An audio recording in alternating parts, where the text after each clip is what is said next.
Okay, this is a rare moment.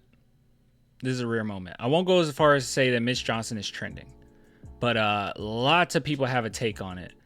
And it's quite rare when so many Spurs fans at the same time all have very correct takes on this, right?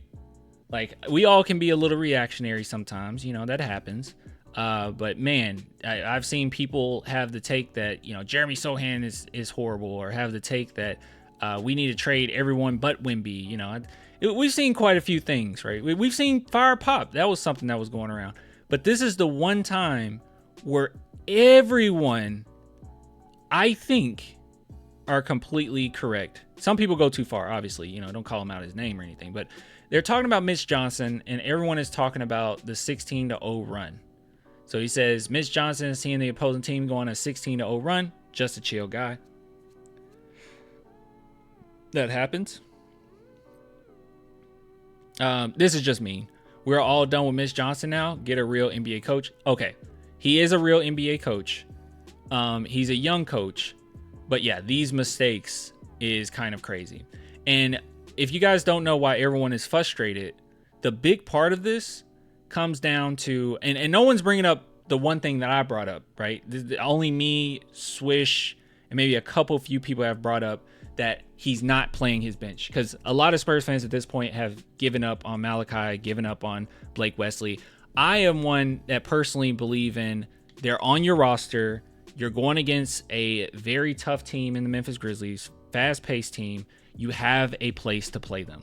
You have to manage your players. You have to be creative with it so you can give your better players more rest. And also, maybe in the process, you develop those players as well. That's totally fine to do that. You can do a little bit of both, right?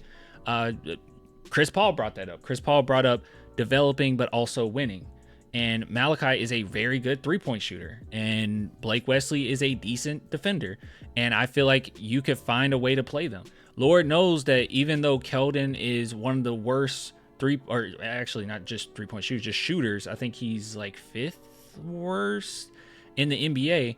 Just because he's that bad and he's not a good defender doesn't mean he doesn't have a place on the team. Obviously, he can still get baskets at times. Obviously, you can still utilize him, right? So I have no thought in my mind that you can't play other players. So that's my gripe. That's one of my big gripes. But the other big gripe is the one that everyone's talking about, and that's not calling that timeout. So it's funny, you can see Swish Hill even here. Mitch Johnson knows he can't take the timeouts into next game with them, right? Got to stop the bleeding. You find some way to stop the bleeding. People brought up that, hey, you didn't have the timeout, or he said he didn't have a timeout. And I brought this up in, the other segment. I don't care.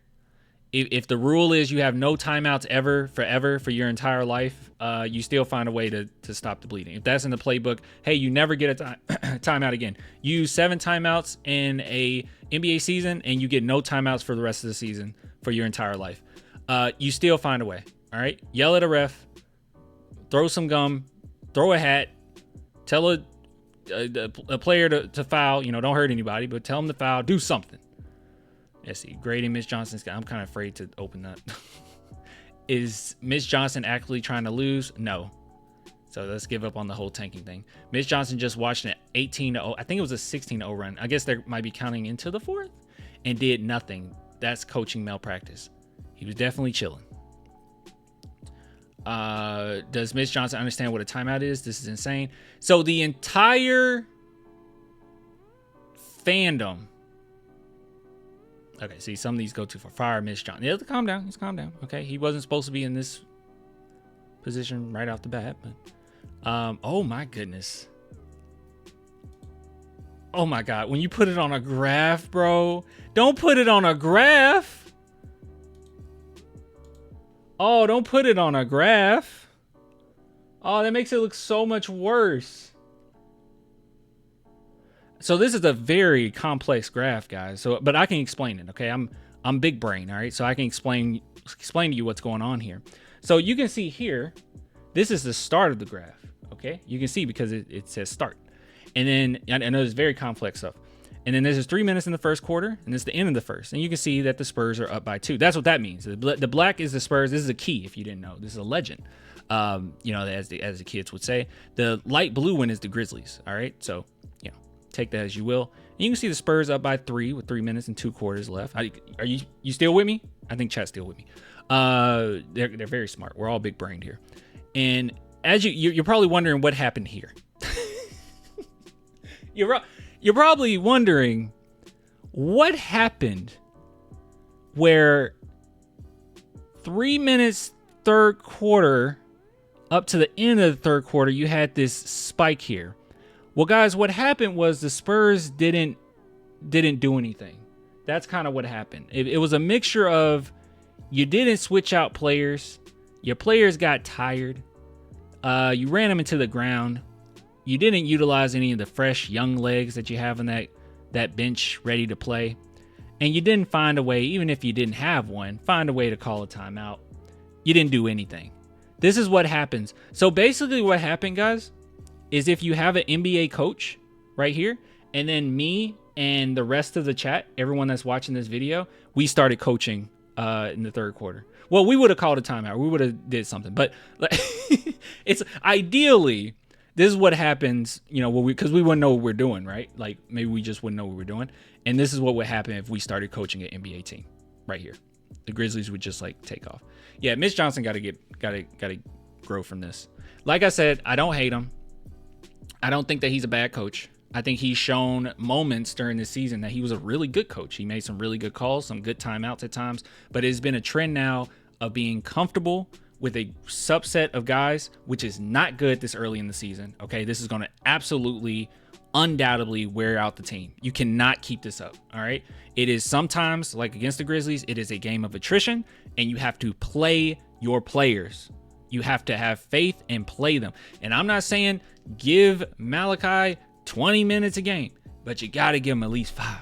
Give him 5, 6, 7. Give him just a little bit. And don't make it just garbage time. Give him a little bit. Give Blake Wesley a little bit. Let Chris Paul relax. He's older. You have to find ways to get to that point. Because right now, this isn't sustainable, right? You're going to be worn out. Now, there's going to be plenty of games where we look successful and we do fine, right? Obviously. I still think the Spurs win 44 games. That's my estimate. But when I told you guys, I don't think that we're a playoff team, this is what this type of stuff comes up, right? But unfortunately, I think that this is 99% coaching with this one. Not a guarantee that we win it, but you have to put us in the right position to win. So I say all that to say this. I think this is rare, but I think that basically all of Spurs Twitter is correct on this one. Being upset.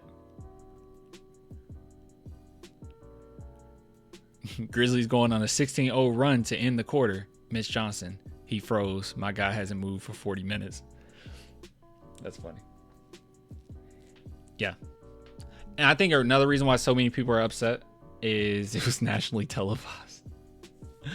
So yeah, that doesn't make fans very happy. Let's see here. There's some stuff about Mitch Johnson.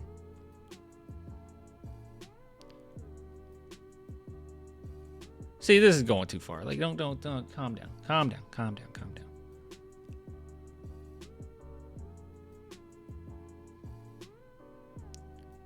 Mitch Johnson, the whole stadium is telling you to challenge. Oh, yeah, and then that play, that was bad, guys. I forgot to even bring that up in the other segment. Yeah, that was really bad. I did not quite understand. I know that the Memphis Grizzlies were trying to push it, right? Yeah, not calling a timeout with the Devin Vassell obvious block was bad. Because Devin knew right out the bat. Like, that's another example of you got to trust your players. Devin knew right off the bat that he blocked that shot. Unless you're going to tell me we didn't have a challenge either. So, I guess we didn't have anything. Oh, no. Mitch doesn't care. It's obvious. No, I think he cares, man. It was just, like, weird, though. The body language is also kind of strange. And I'm not one to pays attention to the coaches all game long or anything. But when they're going on a run like this, and I'm noticing that we're not subbing in guys, and I'm tweeting out like, guys, we're not going to be able to keep this up. Yeah. I mean, this is what I tweeted out at halftime. This is why you need to play more of your bench. We look winded. Mix it up.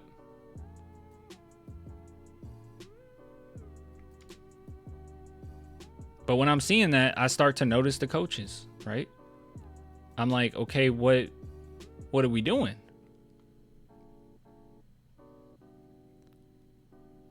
Yeah, and I think this is probably around the time everyone was upset. I said Keldon is so lost, 3 threes in a row. Timeout, please, Mitch. But he said we didn't have a timeout. So don't worry about calling timeout. Just throw a sock on the court. Like, it's like, seriously, I do not care. Release a bat. Have Manu chase it on the court. I do not care. Do whatever you can. Make something happen.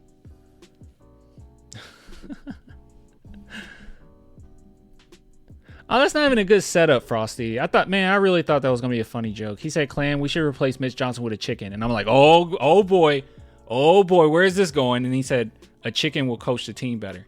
That's not. Where's the boom? You know? Where's the oomph? Come on now. I don't know. I thought you were going to put a little spice on that. You know? Ooh, see what I did there? See? Like that. You know? Come on now. I wonder if Pop coming back soon and Mitch is pouting. No, let's not start making narratives. Let's just take it for what it is. In this game, let's not start thinking of like crazy motives, all right? Let's not get out of the realm of what's most likely. What's most likely happening right now is Mitch Johnson is a young coach, and young coaches typically get very comfortable with certain lineups. Hopefully you don't get older and you have the same issue, Tom Thibodeau. But a lot of times that's what happens. Coaches get very comfortable with a subset of players, and they rely on them, and they try their best not to mix that up, right? They trust specific players to win the game for them. And it don't always work like that. That's all I'm saying. That's all it is. You know what I mean? A chicken would at least have a reason to get fried, Clan. See, Ray Kua knows how to tell a joke. That's a good one. Good job. That was better. Yeah, you can't just be like, hey, we replaced him with a chicken. You want to know why? And we're all like, ooh, why? Because a chicken will coach better. No, you got to do better than that. We also gave up rebounds to the Grizzlies in the second half. Sohan has missed. That's not something we talk. I was so preoccupied with the terrible nothing burger that we were doing all game long. By the way, guys, I hope that, and I know there's probably gonna be some new people in there like, oh my god, this guy just complains about everything. I hope that a lot of people, I hope that you've seen these videos before. If you watched me live stream before and talk about these games, I'm rarely this like mean about it. Right? I'm not this mean about it, but this was so blatant. I can't come in here with a clean conscience and say, guys, it's all right. That was okay. He did it because he didn't have a timeout.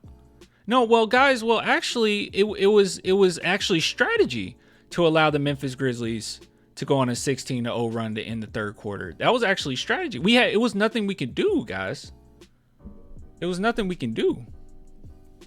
No. I can't do that. You said the rebounds. Oh, you said they rebounded us out-rebounded us in the third quarter? Because overall, the rebounds were completely even. Actually, shocked to see that.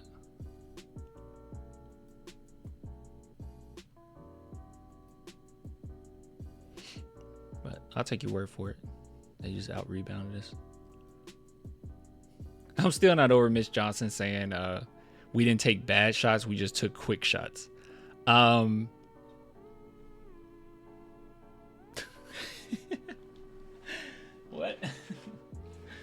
I don't know. That seemed like bad shots to me. Taking shots quick into the... You trying to beat the Grizzlies at their own game, I guess. I think the Spurs are like... I don't want to say this without... I think the Spurs are like 24th as far as pace teams. Let's see if we can find this. Team pacing rating. Fastest pace. Let's see. Grizzlies number 1. And the Spurs are... Oh, I said 24th. They're actually 17th. So, middle of the pack. Yeah, you're not going to beat them at their own game. You're middle of the pack as far as pace. It did worry me a little bit when Devin Vassell said after the last loss, we like to play fast too. Sonic's the name, speed's my game. Yeah, no, you're not him. Don't do that. Victor needs to improve his post game. We are not worried about Victor. All right? The main focus and the main blame with this Grizzlies game, we're not going to talk about anybody. You guys notice I didn't talk about... Well, I talked about Keldon a little bit, but you guys know I did not blame Keldon. It's not Keldon's fault. I didn't blame Wemby. I didn't blame anybody. I'm only blaming the coaching staff for this one. Not okay. Particularly Mitch Johnson. You got to figure something out. That's not cool. The blame is Mitch. It's Mitch. It's Mitch for this game. Doesn't mean that this carries over for the rest of the season. Doesn't mean that I want him gone. Doesn't mean that I hate him. Doesn't mean that he's a garbage coach. Doesn't mean any of that. But definitely deserves some criticism after this one. All right? Definitely deserves some criticism. Yes? Yes. Exactly. Memphis is also really good, guys. I agree. I don't think that the Spurs, this is a guarantee that you win this game, but you got to put yourself in the best position to win.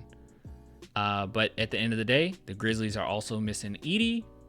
They're missing Ja Morant. They're missing some key parts, and they still were able to beat you worse than they did the last time. Inexcusable. And at home, by the way. You're also at home. Inexcusable. Were you going to lose? Maybe. Maybe you had like a 20-30% chance of winning that game. But if you don't play any of your bench against a team like this, and you're not calling timeouts when you need to, or not forcing the clock to stop when you absolutely need to, when your team needs something, well, guess what? You got a 0% chance of winning. You have no chance of winning. So you went from your 20 to 0. Do you want a 20% chance at the lottery, or do you want a 0? Regardless, you got to play. What do you want? What odds do you want to go with?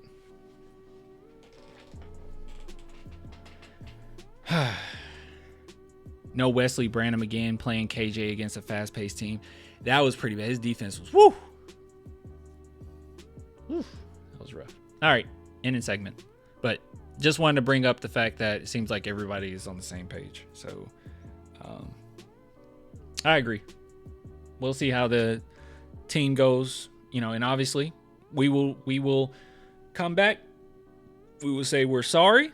We will say, well, we won't say we're sorry, but we'll come back and we'll say, you know what? Mitch Johnson is doing a phenomenal job. He fixed that issue. He's learning on the fly, but he's doing a good job. We'll do that. But this game, nah, that was embarrassing.